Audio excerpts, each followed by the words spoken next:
Patriots, buckle up, because the Trump administration just made another bold move on immigration, and let's just say, it's got everyone from human rights activists to world leaders buzzing.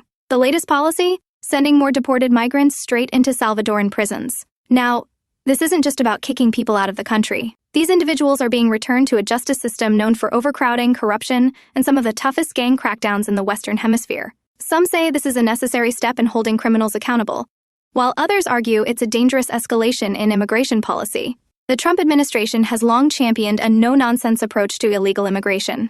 This latest move follows agreements with Central American governments to accept deported nationals, including individuals suspected of gang affiliation. The logic? Send criminals back to their home countries to face justice instead of letting them roam U.S. streets. But the reality on the ground is a little more complicated. Many deportees are being placed directly into El Salvador's notorious prison system, where overcrowding, brutal conditions, and allegations of human rights abuses run rampant.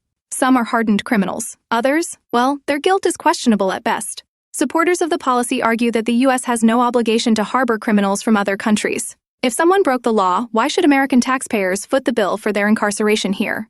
Makes sense, right?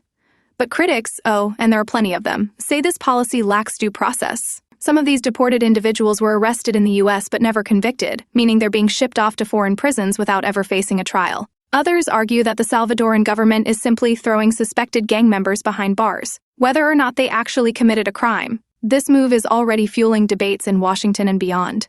Immigration hardliners are applauding Trump for standing firm, while international watchdogs warn that this could violate human rights laws. Meanwhile, El Salvador, already struggling with one of the highest incarceration rates in the world, is bracing for an influx of new prisoners, many of whom may never see the outside world again. So, is this justice, a deterrent, or just another chapter in the never-ending immigration battle? One thing's for sure, the political firestorm is only getting hotter.